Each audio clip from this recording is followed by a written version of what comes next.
Pas encore? On est encore en plein dedans. Oh non, non, non, non. C'est Je voyage tous les 3 mois.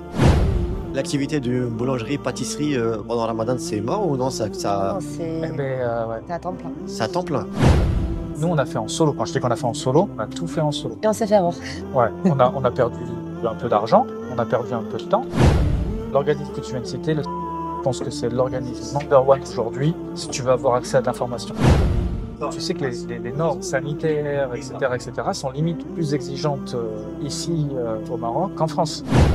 Assalamu alaikum, bonjour à toutes et à tous et bienvenue dans cette deuxième partie de l'interview avec Claudia Galavan et Yacine. Si vous avez raté la première partie sortie la semaine dernière, je vous conseille de commencer par là. On y découvre leur histoire personnelle, leur décision de quitter la région bordelaise, leur installation à Agadir et les débuts de leur nouvelle vie au Maroc. Aujourd'hui, place à la partie business. On en était resté à la validation du projet de la boulangerie-pâtisserie et dans cette suite, on va rentrer dans le concret, les démarches administratives, les galères inattendues, les autorisations, les réalités du terrain quand on veut entreprendre au Maroc. Et bien sûr, leurs conseils précieux pour celles et ceux qui rêvent d'ouvrir un commerce ici. Accrochez-vous, c'est passionnant, mais ce n'est pas un long fleuve tranquille. Bonne interview à toutes et à tous, et comme toujours, pensez à liker, commenter et partager si ça vous aide ou ça vous inspire. Et bien sûr, abonnez-vous à la chaîne, c'est ce qui nous soutient le plus. Je me suis dit, mais tiens, on ouvre Instagram, on va lancer une pub, on se fait démarcher ou pas, on va voir. Donc, à peine on ouvre Instagram, on lance, première commande qui tombe. Donc, deuxième, troisième, c'est le fameux fraisier. À l'époque, Ouais. framboisier parce qu'il n'y avait pas de fraises. Ouais. Je me souviens parce qu'on me demandait le fraisier, il n'y avait pas de fraises, je ne trouvais pas. Et petit à petit, on s'est rendu compte qu'il y avait une réelle demande de qualité. Ouais. Donc, c'est vrai, c'est des produits nobles, mais c'est des pâtisseries de qualité. Le métier de pâtissier, c'est pas facile. C'est pas vendeur. Pâtissier, on passe des heures, on compte pas les heures. Tu veux être pâtissier, tu comptes pas tes heures. Tu es toujours debout, tu es toujours en train de nettoyer derrière toi. C'est les mathématiques avant tout. C'est très exigeant. Il y en a beaucoup qui ont des pâtisseries, mais ne sont pas sur place. C'est-à-dire, ils mettent en gérance, Mmh. je rentre chez moi, je regarde les caméras de temps en temps, je vois l'argent qui rentre. Mais c'est ça le bémol, en fait. Quand toi, t'es pas sur place, Ouais. l'équipe suit pas. Et pour tous les métiers, c'est comme Ouais, ça. c'est ça. Tous les métiers. C'est hein. c'est Exactement. général. Ça, c'est l'un des grands pièges de l'entrepreneuriat au Maroc. C'est de penser venir déléguer. Tu peux le faire, Ouais. mais faut ta présence quand même. Ouais, il faut une présence. Et tous les secteurs, hein, immobilier, restaurant, tout. T'ouvres un truc, faut être là. Surtout si tu fais un truc tu veux entreprendre dans un commerce à ton image, avec ton niveau de qualité, tout ce que tu exiges, tu as intérêt d'être présent. Moi, aujourd'hui, Clairement. pourquoi Galavan? Galavan, c'est mon nom de famille. Galavan, c'est mon nom de famille, c'est mon image de marque. Je ne peux pas Mmh. ne pas vendre de la qualité. Comme je dis souvent, enfin, il y a pas mal de clients qui viennent et tout, ils voient pas parfois en fonction des horaires, ils retrouvent pas une grande variété de pâtisseries. Mais moi, ma réponse est très nette. Je préfère la qualité que la quantité. Bien Je sûr. ne vais pas faire des volumes monstrueux qu'à la fin, on se retrouve à manger des pâtisseries qui ne sont pas bonnes. Parce que avant tout, c'est mon nom qui est là. Donc, oui, une pâtisserie, ça me prend 2-3 jours de travail. Et du coup, donc là, ça y est, l'idée de la pâtisserie, elle est validée. Elle est Elle est validée. validée. Sauf que elle est validée à petite échelle. Ah. On s'est dit, on va ouvrir une petite pâtisserie. Je serai moi, peut-être avec une vendeuse, ainsi de suite. Moi, je l'ai renforcé dans l'idée vraiment d'aller au bout et de voir les choses un peu plus en grand. Quand tu es dans la pâtisserie, Mmh. quand tu es dedans, tu penses pas à l'argent que tu vas te faire ou comme je disais tout à l'heure, tu penses pas aux heures. Ouais. Quand j'ai commencé à faire la pâtisserie à la maison, j'avais ma fille, j'allaitais encore. Je travaillais jusqu'à 6 heures du matin. Donc oui, je ne comptais pas mes heures. Mais quand tu vas juste investir et tu vas regarder, toi tu fais ci, toi tu fais ça, forcément tu vas rester une 30 minutes de plus. Attends, j'ai pas le temps. Tu vois ce que tu veux dire? C'est un milieu complètement à part. En fonction de, on va dire, ton souhait, qu'est-ce que tu veux faire, on va le retrouver derrière. Ouais, bien sûr. Et c'est pour ça que je le dis souvent, moi, c'est important de travailler dans quelque chose que l'on aime, tu vois, qui nous Exactement. passionne. Tu vas te faire des heures, c'est là où tu vas passer plus de temps dans la semaine. Donc, autant travailler sur un domaine qui te plaît, qui te passionne, c'est hyper important. Ah, moi, je partage ton avis à 1000%. Moi, tu vois, Ça change la vie, même. je suis bien placé pour t'en parler. 15 ans de métier dans le secteur de l'assurance, faut savoir qu'il n'y a aucune passion à travailler dans ce métier-là. Ouais. À part parle peut-être que ce soit un métier de finance, quoi que ce soit. La seule passion que j'ai pu dégager de ce métier, c'est les rencontres humaines que je vais faire. Voilà, c'est tout. Et c'est vrai que quand je vois Claudia, ben voilà, quand je la vois bosser dans son milieu, tu te remets en question, hein, quand tu Bien vois sûr, quelqu'un qui est passionné par son métier, qui arrive à lier passion et travail, je dis c'est fantastique. Et c'est vrai que ça peut faire l'objet d'une grande réflexion pour les personnes qui se posent la question de venir s'installer au Maroc. C'est le bon moment pour faire une réflexion générale, quoi. bien sûr. C'est-à-dire, si ton métier te casse les pieds, si tu y vas un petit peu à reculons, etc., c'est le bon moment pour faire une remise en question générale. Mais Et attention, aujourd'hui, ceux pardon. qui veulent venir s'installer au Maroc, il ne faut pas penser qu'on va s'installer au Maroc, tout est tranquille. Non, il n'y a rien de tranquille, Et mais ni en France, ni au Mais Maroc. justement, si c'est pas tranquille, mais que tu travailles dans quelque chose que t'aimes, ça va t'aider quand même à passer les barrières, les obstacles, etc. ceux qui partent de France ou Belgique ou n'importe quel pays pour s'installer au Maroc, on a cette mentalité, hein, c'est bon, c'est le Maroc, ça va rouler. Ah, bien. Sauf qu'en fait, on se rend pas compte de tout, vraiment de tout ce qui se passe au Maroc parce qu'il y a des règles à respecter, il y a des demandes. Tout ça, on ne savait pas. Et tout ça, ça nous a pris beaucoup de temps. Ouais. Et ça nous a généré pas mal de remises en question. Souviens-toi, pour les autorisations, on ne savait pas que c'était aussi long, les autorisations. Ouais, les demandes. Ouais. On va dire l'aspect réglementaire. Mais tu vois, c'est pour ça que, sans vouloir jeter des fleurs, ce que tu fais, c'est génial parce que si à l'époque, il y avait eu plus d'outils et plus de personnes, plus de réseaux comme ce que tu bâtis, en fait, tu facilites l'accès à l'information. Au prochain. Ouais, bien sûr. Aujourd'hui, la plus grande difficulté quand tu t'installes au Maroc, et je pense que c'est pareil si tu veux t'installer dans un autre pays, c'est l'accès à l'information locale. Euh, Quand tu entreprends, que tu veux ouvrir un restaurant sur le Maroc, tu sais, en fait, quand tu arrives, tu as l'impression que tu vas ouvrir, tu vas ouvrir le mahal, tu vas parler à la rideau du garage. Eh, c'est fini. Non, tu sais que les normes sanitaires, etc., sont limite plus exigeantes ici au Maroc qu'en France. Quand tu veux ouvrir une pâtisserie, il faut passer par un architecte qui va valider les plans de ton laboratoire. Un architecte spécial, Qui pas passe dans n'importe une lequel. commission. Dans la commission, il y a au moins 5 ou 6 organismes. Il y a la région, il y a la commune, il y a l'ONSA, tous ces services-là qui se réunissent. Oui. Vous n'êtes pas parti voir le CRI? Alors, justement, on l'a découvert un peu tardivement. Je pense qu'ils auraient pu vous aider. Moi, quand je les ai rencontrés, ça c'est le conseil régional d'investissement Ouais. de Berbey. Ouais. Quand je les ai rencontrés, c'est vrai que je me suis dit, zut, si je les avais eu avant, j'aurais évité de perdre du temps et de perdre un peu d'argent. Ouais. Parce que c'est pareil, il faut faire attention à pas tomber, comment dire. Il y a des personnes qui au Maroc vont te dire, t'inquiète, moi je vais m'occuper, je vais faire ci, je vais faire ci, je vais faire ça. À éviter. Vraiment, l'organisme que tu viens de citer, le CRI, je pense que c'est l'organisme number one aujourd'hui si tu veux avoir accès à de l'information. Ouais, clairement. Et fiable, c'est vraiment l'organisme qu'il faut aller voir aujourd'hui. Le conseil régional d'investissement. Et du coup, vous avez fait en solo? Nous, on a fait en solo. Quand je dis qu'on a fait en solo, on a tout fait en solo. Et on s'est fait avoir. Ouais, on a perdu un peu d'argent, on a perdu un peu de temps. Mais alhamdoulilah, Vous êtes fait avoir sur quoi? les travaux. La plus grosse partie on se fait avoir, c'est les travaux, les artisans. Ah ouais? Ouais, très compliqué. En fait, Est-ce que tu as voulu gérer les travaux toi-même en prenant juste les khaddam Alors non, justement, en fait, peut-être que si j'avais fait ça, je m'en serais peut-être mieux sorti. Moi, j'ai voulu faire appel à quelqu'un, justement, j'ai voulu faire le feignant, j'ai délégué quelqu'un qui a fait appel à des prestataires. Enfin, Ouais. et il s'est avéré, Tachouron, c'est ça que tu as pris Voilà, un tachouron. exactement. Et il s'est avéré que ce mec-là, le monsieur qui faisait appel au tachouron, Ouais. il s'est avéré que voilà, il était un peu trop gourmand. Et ça nous a coûté à la fin 2 fois plus cher que ça aurait dû nous coûter, et certaines choses n'auraient pas dû être fabriquées localement, mais plutôt achetées. Alors quand je dis localement, il y a par exemple tout ce qui est matériel CHR, café, hôtelier, restaurateur, Ouais. les armoires négatives, les frigos, etc. Aujourd'hui, c'est top, hein, t'es au Maroc, mais il y a des entreprises magnifiques qui importent du matos d'Italie, d'Espagne, de France, etc. Et donc, moi, je lui ai trop fait confiance, et il s'avère qu'on a payé des choses un peu trop chères. Alors que j'aurais dû moi-même, tu vois. C'est pour ça que tout à l'heure, ce qu'on disait, c'est très important d'être proche de son projet. Il y a des choses qu'il faut pas déléguer. Ou alors, si tu le délègues, vraiment, c'est même pas une confiance. Il faut que faut une confiance absolue envers la personne à qui tu vas déléguer certaines tâches. Tout ce qui tourne autour des finances.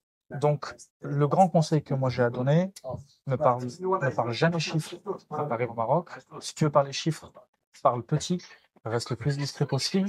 Ça va t'éviter d'attirer Les mauvaises personnes. personnes. Ouais. Mais attention, hein, quand je dis ça parce qu'on est au Maroc. Mais si j'avais été en Espagne, je t'aurais dit la même chose. Si Mmh. j'avais été en Angleterre, je t'aurais dit la même chose. C'est une règle absolue. Euh, c'est une erreur de notre part, tu vois. On aurait dû être plus vigilant, être plus proche de notre projet à ce moment-là pour éviter ces déboires-là. Mais ça nous a pas empêché d'ouvrir, Bien sûr. ça nous a pas empêché d'aller de l'avant. Parce qu'à côté de ça, faut dire ce qui est aussi, on a été réactif, on a une force de caractère. Je veux dire, il en faudra beaucoup plus que ça pour nous laisser KO par terre. Parce que on a entrepris en France avant, on, on, on a vécu avec 5 euros par jour, tu vois ce que je veux dire? On arrive de tout en bas. Voilà. On n'est pas d'une classe aisée. Moi, le seul conseil que je lui ai donné par rapport à ça, c'est juste faire attention, comparer, toujours avoir 2, 3 fournisseurs, Ouais. comparer. Après, enfin, ça fait 2 ans qu'on est ici. Et maintenant, depuis l'ouverture de la pâtisserie, j'ai parlé avec pas mal d'entrepreneurs qui, justement, on communique. Et ceux qui viennent de l'étranger, qui sont installés ici, ben, ils ont eu le même souci. Il faut juste vraiment être vigilant sur les prix. Comme tu as dit, faire toujours plusieurs devis, plusieurs comparatifs, etc. Et voilà, il y aura toujours des gens qui vont et être présents, bien sûr. Ouais. Toujours être présent. Ouais. Mais il n'y a pas de vérité absolue. Non. C'est pas, encore une fois, j'insiste sur ce sujet-là, c'est pas propre au Maroc. Ouais, bien sûr. C'est l'humain, c'est ça. Au moins, vous avez appris. Voilà. Si Il nous reste encore des choses à apprendre. Ouais, Aujourd'hui, si on doit le refaire, on ira beaucoup plus vite. Ouais. Mais c'est comme tout, au final, hein. bien sûr. Avec de l'entraînement. Tu fais, refais, tu répètes, tu On répètes. apprend des erreurs. Hein. D'ailleurs, hein. Comme ça qu'on apprend. C'est exact. Donc, ça a été donc les travaux, les autorisations. Vous avez dit que c'était aussi très compliqué. C'était long ou c'était même compliqué? Alors, non, c'était pas compliqué, c'était long, C'était long. parce que déjà, il y a la barrière de la langue. Déjà, la barrière de la langue, c'est un grand sujet. Alors aujourd'hui, pareil, Mais tu parles pourtant, toi, d'Alija. je parle d'Alija, mais j'ai de grandes difficultés à le lire et l'écrire. D'accord, ok, oui. Donc, quand tu te confrontes à l'administratif ici, bon, ben, la Ouais. majorité des documents Ouais. légaux sont en arabe. Et en arabe littéraire, en plus, en En général. arabe littéraire. Ouais. Et avec des termes, parfois, Ah, ouais. vraiment la compréhension, Ouais, bien sûr. c'est pas évident. Alors, tu peux te dire, bah, tiens, je vais trouver un avocat. Alors, c'est pareil, il faut trouver le bon avocat qui va avoir cette double langue, qui va pouvoir comprendre en arabe, t'expliquer en français, etc., etc. Mhm. Mais niveau autorisation, aujourd'hui, moi, le grand conseil que j'ai à donner pour les gens qui. Parce que maintenant, avec Bien l'expérience, sûr. je peux donner l'info. Il y a un site qui s'appelle rokhas.ma, ROKHA2S.ma. Dedans, tu as toutes les informations nécessaires pour tout type d'activité.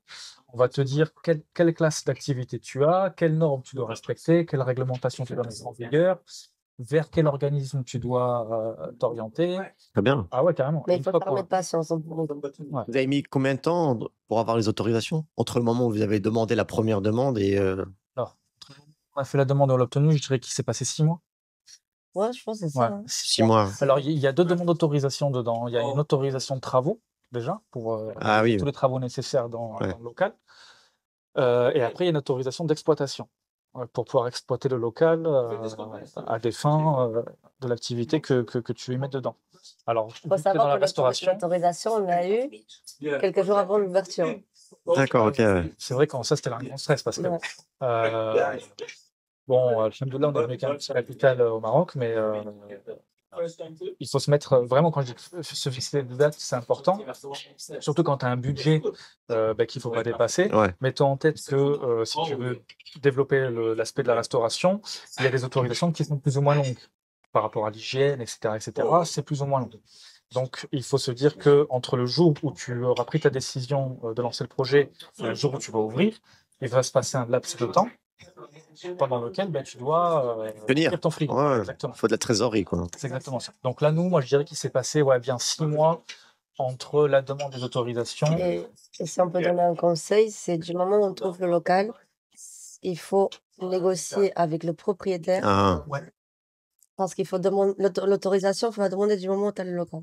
Faut pas d'accord. attendre. Donc, tu vas commencer à payer le loyer alors tu ne travailles pas encore. Exactement. Exact. Et Parce que là, techniquement, tu t'as pas le perds du choix. temps et tu perds de l'argent. Ouais. Du temps et de l'argent.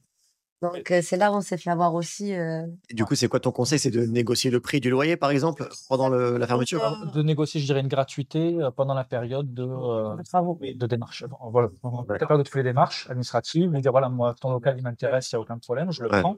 Par contre, on fait le démarrage du bail immédiatement avec une gratuité pendant 2-3 mois, le temps de Ouais. faire les travaux. Il y en a qui vont accepter, d'autres ils Bien sont sûr. un peu réticents, mais ça coûte rien d'essayer. Et je rajoute un autre conseil personnel, ça se fait aussi pour les logements. Quand vous prenez un logement et qui va nécessiter des travaux, vous pouvez parfois négocier avec le propriétaire, lui dire voilà, tu me fais 2 mois gratuits parce que ta maison, bah, je vais la retaper pour y vivre. Exact. Certains acceptent, certains refusent, mais il faut pas hésiter à négocier. Faut pas hésiter à négocier. Bien sûr, bien sûr. Et ça se fait beaucoup. Et ça se fait énormément parce que vu l'état des maisons, des fois, quand tu les loues, Bien sûr. tu vas souvent avoir des travaux. Exact. Donc, Et ne de pas toute hésiter. façon, Faut tout négocier. au Maroc, pareil, la différence qu'il y a sur ce sujet, la différence avec les mœurs en France, c'est par exemple l'aspect financier.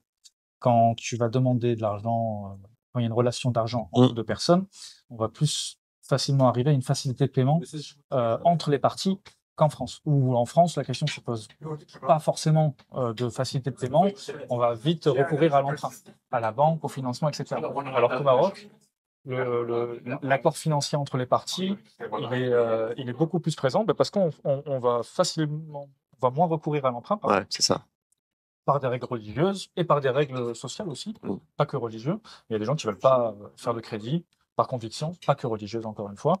Donc du coup, ben voilà, tu t'entends souvent avec les propriétaires, ils te facilitent le démarrage, tiens, je ne vais pas te loyer pendant les 4 premiers mois, lance ton activité. Le fournisseur de matériel, c'est pareil. Tu peux aller chez un mec qui vend du matériel et au lieu de négocier un prix, ben, tu vas négocier une durée de paiement. Mon matériel chez toi, et je vais te payer sur 5, 6, 7 mois. Je te laisse temps de chèque. Faut tout négocier. Franchement, ne pas hésiter. Faut pas être timide. Faut zen, comme on dit ici. Faut tout part avec d'a priori. Ouais. Pas d'a priori et zen. Moi, tu as parfaitement résumé. C'est le mot à retenir. Ouais. Petite question hors commerce avant d'y revenir. Au niveau de ton arrivée, Claudia, vu que toi, tu n'es pas marocaine, du coup, tu as dû faire la carte de séjour, j'imagine, la carte de résident? Pas encore? On est encore en plein dedans. Oh là là là. Je voyage tous les 3 mois. Tu sors tous les 3 mois? Mais je sors la mercredi. Oh là. Mais en plus, Ça, c'est une galère. pourquoi tu ne l'as pas fait? Parce que normalement, avec l'option En fait, regroupement familial, En fait, il y a un c'est truc instantané. par rapport à ça. Non, c'est marié en France. Sauf qu'en fait, on n'a pas traduit le mariage au consulat. Ah. Donc, il faut qu'on sorte tous les deux. Sauf qu'aujourd'hui, il est impossible de sortir tous les deux. Non, tu peux le faire au Maroc, ça, non? Alors, Là, vous avez le livret de famille français. Oui. exact. Mais tu peux le faire chez un ado ici, Exactement. normalement. Ouais. Le problème, alors, Claudia, c'est parce qu'en fait, c'est juste. Ça va intéresser beaucoup de gens, cette question-là. Quand tu es d'origine française et que tu arrives de France, pas de problème, ça va se faire assez rapidement. Tu vas à la préfecture de police, on va te donner une liste de documents. Elle est basique, hein, voilà, documents d'état civil, passeport, livret de famille, extrait de casier judiciaire, extrait d'acte de naissance, etc. Mais quand tu arrives de Roumanie, là, ça devient un peu plus compliqué, parce que déjà, la seule ambassade roumaine au Maroc, elle est à Rabat. Il y a des documents en Roumanie, tu les obtiens pas aussi facilement que ça, comme l'extrait de casier judiciaire, par exemple. Aujourd'hui, ce qui nous bloque, c'est ça. C'est l'extrait de casier judiciaire. T'es française? Ah, t'es pas française, t'as pas la nationalité française? J'ai jamais demandé. J'ai pas voulu. C'est vrai? Je te jure. Ah non, non. Elle a pas, parce que déjà, à la base, comme tu étais citoyenne européenne. Espagnol, non? Même pas? Nationalité espagnole, non? Ah, t'aurais pu avoir 12 passeports. C'est un luxe d'avoir plusieurs passeports. Non, en fait, D'accord. j'ai pas voulu la demander. Je pouvais, hein. Même après m'être mariée avec Yassine, j'aurais pu. Mais j'ai fait le choix de pas le faire. D'accord, ok. Parce que dans tous les cas, je n'avais pas besoin. Premièrement, en France, parce que je suis roumaine, j'ai le droit de travailler, j'ai le droit de vivre. Et puis, on me dit pourquoi faire? J'ai la mienne, c'est bon, je vis avec. C'est vrai, je comprends. C'est bien, c'est honorable. Faut dire que je suis partie en France par obligation, d'accord? Je l'ai pas choisi. Moi, je dis rien parce que voilà, moi, on n'a pas du tout la même relation avec la France. Ouais, je comprends. Du coup, nationalité roumaine. Exact. Et du coup, je comprends, donc c'est plus difficile. Mais effectivement, il faut qu'on le fasse. Mais c'est un peu plus compliqué de réunir tous les documents nécessaires. Ouais, je comprends. Il faut se placer. Et aujourd'hui, vu que je passe 90% de mon temps à la pâtisserie. Alors, mais sinon, il y a une autre option que vous auriez pu choisir, c'était faire la carte de résident, mais toute seule, en fait, sans l'option regroupement familial, vu que tu as ouvert un commerce. Exactement. Mais pareil, même pour ça, il faut tout ça? Il faut l'extrait. D'accord, ok. Et aussi un an de bilan. Donc maintenant, c'est bon, ça fait un an qu'on est ouvert, le bilan est en train de finaliser. Et il y a un moment où tu l'as eu, en fait. Elle a obtenu son expliqué judiciaire qu'on est parti récupérer à l'ambassade de Roumanie à Rabat. Mais le problème, c'est qu'au moment où on l'a enfin récupéré, quand on est parti se représenter, certains documents avaient expiré. Parce qu'il faut que tous les documents aient moins de 3 mois. Tu vois ce que je veux dire? Donc, c'est un petit peu le serpent qui se mord la queue. Non, j'avoue que ça m'a énervé. Ouais. Mais c'était quoi? C'est pas grave, je sortirai tous les 3 mois. Ouais. Donc, ça fait depuis 2 ans que je sors tous les 3 mois, il est terrible. En fait, c'est juste qu'elle veut des vacances tous les 3 mois. C'est exactement ça, voilà. Regarde, la dernière fois, c'était pas des vacances. Je suis partie de Agadir à Tenerife. Ouais. C'est le plus proche, ouais. Voilà, j'ai atterri à 20h pour prendre l'avion à 4h du matin. Non, c'est pas des vacances. Ouais. Ça, c'est dur. Pour rassurer les gens qui se posent la question sur ce sujet-là, quand tu arrives de France ou de Belgique, etc., c'est facile. Tu viens avec tes papiers, passeport, extrait de naissance, extrait de casier judiciaire. Les démarches sont très simples. Et pour ceux qui sont, enfin, les Français qui se marient avec des Marocains, faites traduire le certificat de mariage. Celui-là du Maroc. Parce qu'en fait, le certificat de mariage ici ne représente rien. Ne vaut rien. Il dit ça. Ici, Marianne n'est pas reconnue ici. Il faut faire traduire, retranscrire ton mariage marocain. Non, en France, c'est beaucoup plus simple. Pour celui-là du Maroc, ils te font la transcription de ton mariage. Exactement. T'es tranquille. Sauf que nous, on ne l'a pas fait. On l'a pas fait. Ça fait une expérience aussi. Hein. C'est ça qu'on apprend. Et du coup, autre question pour toi, Claudia. Donc, la Dalija, comment ça se passe ton intégration? Alors, aujourd'hui, on va dire, ça fait 7-8 mois que j'ai ouvert la pâtisserie, que je suis, on va dire, 12 heures par jour minimum à la pâtisserie, et que mes salariés, c'est des Marocains. Donc, je vais en avoir 3 ou 4 qui parlent français, je vais en avoir 3 ou 4 qui savent dire des mots en français, mais sinon, c'est beaucoup d'Erija et Shifa.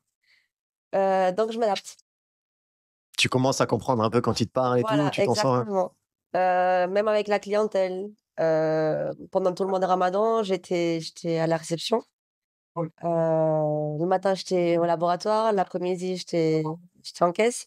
Donc, j'ai pu communiquer avec les clients et petit à petit. Donc, hier, j'ai posé la question à mes salariés, est-ce que vous comprenez quand je vous parle? Ils me disent, on des chiffres. Donc, moi, des chiffres comme ils me parlent et ils déchiffrent, on se comprend. C'est comme ça qu'on apprend. Exactement. Et comme, par exemple, le français, quand je suis arrivée en France, j'avais 13-14 ans, je parlais pas français. Je disais bonjour. Je ne parlais pas un mot, je n'aimais pas quand j'étais à l'école en Espagne. J'avais des cours de français. J'avais choisi des cours de technologie, il n'y avait plus de place, donc on m'a mis en français. J'avais mis un deal avec le prof, je te fais les devoirs, mais laisse-moi tranquille, je veux pas de français. Et ma mère m'annonce, on va partir en France. Je dis, ah cool, des vacances. Non, pour y vivre. Ah mince. Du coup, le français, je l'ai appris sur le temps. C'est pour ça aussi qu'on s'est dit, viens, on va partir au Maroc. C'est maintenant. C'est maintenant qu'il faut le faire justement pour apprendre. Bien sûr. C'est les langues, parler plusieurs langues, c'est juste magnifique. Pouvoir communiquer avec n'importe qui, n'importe quelle langue, c'est juste un rêve. Ça change la vie au Maroc. Exactement. Hein. Il y a le Maroc avec la langue et le Maroc sans la langue. C'est marrant parce que là, on est sur Avenue des Phares, le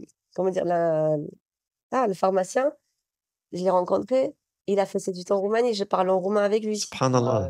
C'est juste... Ah oui, parce qu'il y a beaucoup de pharmaciens ici qui ont étudié soit en Ukraine, soit en Roumanie, c'est vrai. Énormément de clients qui me disent j'ai envoyé mes enfants en Roumanie, les Espagnols, quand je rencontre, je parle espagnol également, je comprends le portugais, je parle le français, l'anglais, je l'ai laissé de côté, c'est bon, avec le dirigeants le français, j'avais complètement laissé de côté. Mais c'est important. Ouais. Surtout, ne pas venir dans un pays et rester avec sa langue maternelle. Quand on vient dans un pays, il faut s'adapter. C'est comme, par exemple, les Marocains qui vont en France, ils s'adaptent. Pourquoi nous, en tant qu'étrangers, on va pas venir en France et s'adapter à la langue, au pays, aux mœurs? C'est vrai, c'est vrai. Il y a énormément de gens que j'ai rencontrés, ça fait des années qu'ils sont ici et ils n'ont pas changé. Ils restent, leur vie, c'est comme si c'était en France. Bonjour, au revoir. Exactement. Il y en a beaucoup comme ça. Et je conseille vraiment, quand on vient s'installer, c'est oublier de là où on est venu, oublier ce qu'on a vécu. On repart à zéro. C'est une nouvelle culture, ça n'a rien à voir. Vraiment rien à voir. Nouvelle culture, tout est nouveau. Donc c'est à nous de s'adapter un peu. Si on est vraiment fermé, ça sert à rien. Autant rester dans ce pays avec son confort, ainsi de suite. Il faut être ouvert d'esprit. Enfin, Et moi, faut vraiment moi, d'un point de vue s'adapter. extérieur, franchement, tu as bien géré son adaptation à la Dalija. Déjà, Mais toi, t'as une responsabilité normalement. carrément. Toi, à la maison, tu dois parler d'Alija Exactement. pour. Et là, je me bats avec lui pour qu'il parle avec les enfants. Même pour tes enfants. Elle me le dit souvent, en plus, c'est vrai, de parler de plus souvent. Normalement, le français, il doit même pas exister chez toi. Ouais, c'est vrai. C'est-à-dire, eux, ils parlent français entre eux. Toi, tu dois parler en Dalija. En fait, Si tu arrives à passer Ouais, ce cap-là, Ouais. tu vas le nous souci, régler un. c'est que entre Yacine et moi, notre langue de communication, c'est le français.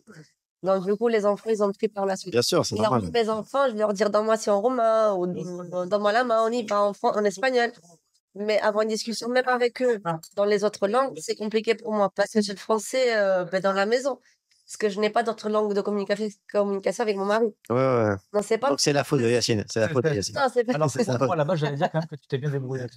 Parce que moi, je me rappelle vraiment, sur les petites anecdotes marrantes sur ce sujet-là, c'est quand elle a commencé, tu sais, quand tu veux commander à manger.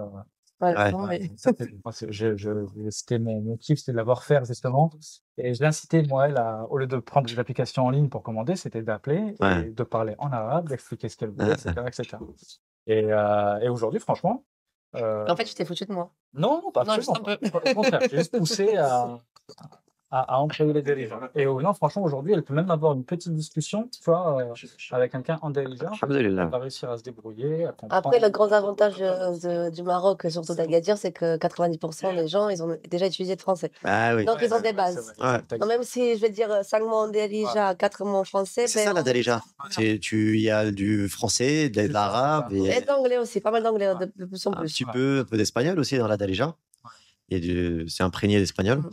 Donc, non, mais c'est important. Mais, vous inquiétez pas, je vais lui envoyer un code promo offert pour l'application d'Alija, ça l'aidera. Je le fais à ceux que j'interviewe en général. Ok, d'accord. Et du coup, donc, je reviens sur la pâtisserie. Donc, on a parlé des travaux, des autorisations sur lesquelles vous avez galéré. Et puis, vous avez pu enfin ouvrir. Exact. Alhamdulillah. La grosse. Moi, ma peur, c'était surtout les salariés. Ouais. Parce que j'ai travaillé pas mal. J'ai fait des nuits blanches pour les fiches techniques, pour essayer de les. En fait, en général, une fiche technique, c'est quoi? Tu as des ingrédients et voilà ce que tu as à faire. La personne sait déjà ce qu'elle a à faire. Sauf que là, après avoir passé des entretiens, je me suis rendu compte par exemple, une crème pâtissière, ils vont utiliser de la poudre. Il n'y en a pas un qui m'a dit, je déjà travaille une crème pâtissière fait maison. Je me dit, mais c'est pas possible. Mais aujourd'hui, c'est un travail d'équipe. Hein. Ouais, bien C'est sûr. pas tout grâce à moi. Parce que moi, toute seule, j'aurais pas pu faire tout ce qu'il y a aujourd'hui en Ouais. boutique. Je suis là, j'ai formé. Maintenant, ils ont les bases. Je suis toujours là. Parce qu'il faut toujours être derrière eux, quoi Mm. qu'il arrive. Et puis, c'est comme ça que ça roule. Et maintenant, ça va, ça commence à tourner, l'équipe. Il y a eu pas mal de va-et-vient. Ouais, c'est ce que me disent tous ceux qui ont ouvert un commerce. Il faut le temps de trouver son équipe. Exact. Les gens qui sont réellement compétents, ceux qui écoutent, qui veulent. C'est normal, ça met un peu de temps. On a passé un ramadan tous ensemble, les ftors ensemble le soir et tout, donc Ramadan, ça renforce les liens. mon quoi. premier ramadan, c'est mon mari. Ouais, c'est vrai J'ai qu'on a fait 30 souvent fois le à la ftor, maison. ouais, c'est clair. C'était souvent le ftor ou le ftor en équipe. Ouais. Il fallait garder aussi les enfants à la maison. Donc il y en avait un qui était- Est-ce que vous étiez ouvert pendant le. Ah ouais, Ouais. ouvert pendant le ramadan. Ouais. On Exact. embauchait après. J'avais 2 équipes. J'avais une équipe qui commençait à 7h du matin Ouais. et une autre équipe qui commençait à partir de 10h, 11h en fonction des transports, ainsi de suite. Et puis, t'avais le salé, t'avais le sucré, une nouvelle organisation de technique. Vous êtes adapté au ramadan, du coup, vous avez proposé des plateaux, etc. Petite question comme ça, pendant l'activité de boulangerie, pâtisserie pendant le ramadan, c'est mort ou non? Non, Eh c'est ouais. à temps plein. Ça temps plein. C'est Ouais. impressionnant. Beaucoup plus que. Ouais, les gens consomment beaucoup plus. Et moi, après, tu sais, en fait, tu te mets dans la peau du consommateur. Même toi, en tant que Ouais. t'es en plein jeune par ramadan, si t'as le malheur de passer devant un rayon de pâtisserie Ouais, c'est vrai. un quart d'heure avant le ftor, C'est vrai. ton panier va être un peu plus élevé C'est vrai. que si t'étais pas jeune. Quoi. Mais non, ouais, les gens consomment pendant le ramadan. On était agréablement surpris. Franchement. Ouais. D'accord. Donc, Parce que même le Ramadan- mois de ramadan, au final, c'est quand même un il y bon avait mois un pour. surcroît d'activité. Ouais. D'accord, ok. franchement, a bien bossé. Tout le monde a fait des heures Franchement, sup. cette équipe-là, je peux compter sur eux. Mm. Quand Ouais. je demande quelque chose, ils me disent pas non. Ouais. Non, Bah, bien c'est sûr, parce il y que a t'as mis en place derrière. une ambiance familiale, quoi. Ouais. En fait, c'est. Dans sa boutique, J'ai vécu des choses en France, je ne voulais pas l'esprit, on va dire, moi je crie sur mes salariés, tu as fait ci, fais ça. Non, on se respecte. On se respecte avant tout. Donc, quand je demande quelque chose, je veux que ce soit fait. C'est donnant. Donc, je te demande, je me rends, je te donne en retour. Et cette chose-là, même mes salariés, ben, ils sont quand même assez fiers de dire que Ouais. je travaille chez Galavan parce que ils Bien retrouvent sûr, pas le même. même sur leur CV. Ouais. Moi, j'ai jamais ouvert de commerce physique au Maroc, mais de tous les retours que j'ai eu de gens qui ont essayé, ils m'ont toujours dit que c'était un peu ça. Fallait trouver le juste milieu entre l'ambiance familiale, mais avec un minimum de cadre. Et de toute façon, dans une ambiance familiale, dans une famille, tu as toujours aussi un peu de poigne. C'est normal. Ouais. Et c'est cet équilibre-là à Au début, ça n'a pas trouver. été évident. Ouais. Au début, ça n'a pas été évident. Il y a eu pas mal de. Bah, justement, il y avait trop de ce côté familial qui Non, était ouais, présent. Ouais. ouais. Quand il Après, prend trop le dessus, après, c'est C'est ça. Ah, ça s'appelle prendre la confiance. C'est exactement C'est ça. C'est exact. C'est pour ça qu'il faut trouver le juste milieu entre la poigne et le. Puis j'ai pris un peu de recul, même Yacine. Et maintenant, on a changé. On a changé, mais pas changé de l'extrême à l'autre. Ouais, bien sûr. Hein. Et maintenant, alhamdoulilah. Toi, t'as pas juste des petits réglages. Et l'ouverture en résumé, là, on a ouvert au mois d'août. Ça fait 8 mois maintenant que c'est ouvert. Ultra positif. Ultra positif dans plusieurs sens. Bah, déjà, la fierté d'avoir entrepris au Maroc, d'avoir réussi à Alhamdulillah. avoir ouvert C'est un vrai, hein. commerce. Mais il faut être fier, c'est vrai. ça, exactement. Donc, c'est quand même ça une petite fierté, tu vois. Même si on se le dit trop rarement. En fait, on est toujours peut-être dans le guidon. Ouais. C'est important de prendre un peu de recul et de dire. Tu te concentres 95% de ton temps, tu le passes à regarder ce qui ne va pas dans ton commerce. Tu voyais du noir, limite de voir que rien ne va. Ouais, c'est vrai. Moi, je suis un grand anxieux de nature. Ouais. Je suis très anxieux, très stressé à la base. Et peut-être une volonté à la perfection, mais cette perfection, j'essaie de me convaincre qu'elle n'existait pas quoi qu'il arrive. De toute façon. Et non, franchement, ouais, très fier parce que, alhamdoulilah, Parfois, on ne se rend pas compte. on a un commerce de bouche. On est assis, mais est-ce que tu te rends compte qu'on a ouvert une pâtisserie à Agadir? Ouais, Est-ce que tu te rends compte? Ouais. Que votre nom a tourné. Ouais. Moi, attention à Agadir, quand je parle avec des gens, Ouais. quand on parle pâtisserie, effectivement, il y a Sweeties, mais maintenant, il y a beaucoup Galavan qui revient aussi. Exact. Et ça, tu vois, Galavan, c'est peut-être the place to be pour acheter de la bonne pâtisserie. j'ai du mal à m'exprimer sur ce sujet parce qu'on, Ouais, je te le dis en tant que client extérieur. Ouais. Et après, tu sais, c'est cette petite peur, cette petite humilité aussi qui fait que on se concentre voilà, sur le travail. Et les retours de notre clientèle, c'est. Ça Voilà. donne de la force. Mais, Travailler, voilà. Pareil, je fais le parallèle avec mon ancien métier. Mais à l'époque où tu prenais aucun plaisir à aller voir ton assureur. Et aujourd'hui, je vois des gens, ils sont contents de voir la pâtisserie. Ils viennent C'est un parce bon que, moment. Voilà, tu vends du plaisir aux gens. C'est Ouais. pas du tout la même chose, quoi. Donc, pareil, tu vois, tu te redécouvres, tu rencontres des gens fantastiques. Et par contre, ce que j'ai remarqué, c'est la quantité astronomique de gens comme nous, au final, qui sont ici. On a rencontré plein de MRE qui viennent nous voir parce qu'ils avaient besoin de retrouver ce palais français, cette texture en bouche. Et du coup, voilà, on est un commerce où, effectivement, qui attire beaucoup de MRE. Comme notre ami Sweeties, qui nous a attirés à l'époque voilà, où on venait, c'était là-bas qu'on retrouvait notre palais, quoi. Ouais. Et du coup, c'est cool, quoi. Tu rencontres des gens, tu compares, et tu te rends compte qu'en fait, il y a une multitude de gens qui sont venus au Maroc, mais tout le monde avec des profils différents. Il y en a, ils sont venus célibataires, d'autres mariés, avec des enfants, sans enfants, ils sont venus jeunes, ils sont venus vieux, ils sont venus avec de l'argent, ils sont venus sans argent, ils sont venus avec un projet, sans projet. Et tu as plein d'histoires et c'est fantastique. Et on est sur la fin, après je vais vous libérer, ne vous inquiétez pas, parce qu'ils sont très occupés, il est déjà tard. Est-ce qu'il y a une vision sur le long terme de Galavan dans le Maroc ou c'est encore trop tôt pour en parler ou c'est dans un coin de la tête quand même? C'est dans un coin.